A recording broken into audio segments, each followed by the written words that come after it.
Some years ago, I was working in a shop that was next to a doctor's surgery. One day, a foreigner came rushing in, holding his hand, screaming in pain. He was saying something, but I couldn't understand him. I think he was saying something about a wanted doctor, but that didn't make any sense. And then I realised he wanted a doctor. Before I sent him next door to the doctor's surgery, I said to him, "Let me give you a little English lesson." And this is what I showed him. Doctor, doctor.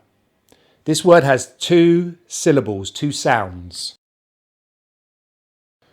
Doc and ta. The first syllable is the strong syllable. So it's the stressed syllable. So we say this very loudly. Doc, doc. The second syllable is the reduced syllable. So we need to say it in a reduced way. Ta, ta. And what we're actually saying here is, yes, we start with the T, but then we use this sound here, the most common sound in English, the schwa sound, which is made like this, ah.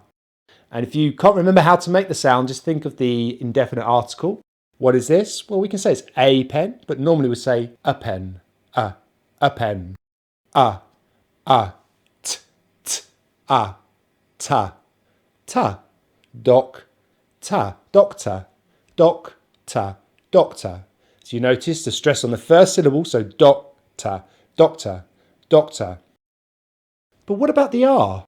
Well, it depends on your accent. Some accents, like the Rhotic accent, will pronounce the letter R in any position. My accent is a non-Rhotic accent, so I do not pronounce the letter R if it is not followed by a vowel sound. As there's nothing after this R, I do not pronounce this letter R. Now, Rhotic accents, like accents from North America, Canada, Ireland and Scotland, they would pronounce this letter R. So an American would probably say doctor, tur. So there'll still be an R there, but the stress is exactly the same. Now, what about this word in a sentence?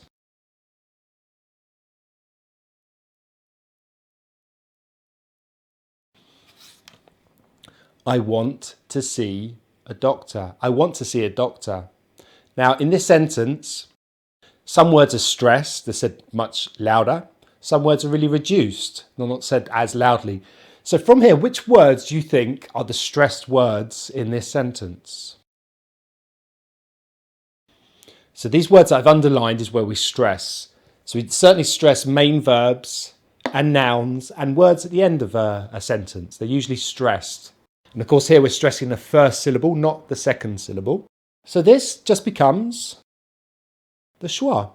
A doctor, a doctor. And notice not a doctor, they almost join together.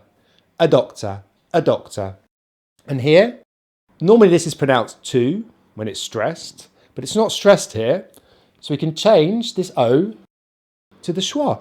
So we have t, ta, ta. To see, to see. And again, it's not ta, see, it's to see, to see. So they're kind of joining together. So we have to see, a doctor, to see a doctor, to see a doctor. And here we don't really stress the pronouns, but we still say them. I want, I want, I want. And again, it's kind of joining together, but putting the stress on the want. I want to see a doctor. I want to see a doctor. I want to see a doctor. I want to see a doctor. Now, that's just a normal way of speaking, but if you want to speak really fast in maybe a more informal way, we can change the beginning here, the want, ta, and we can say wanna, wanna. I wanna see a doctor. I wanna see a doc. I wanna see a doctor. I want to see a doctor. And there you go. This is the correct way to speak English. This is sentence stress and stress within a word. So when you hear English, it's not going to be spoken flat. It's going to be going up and down. And that is the beauty of English. If you want to learn a little bit more about sentence stress and word stress, then I suggest you try this video here.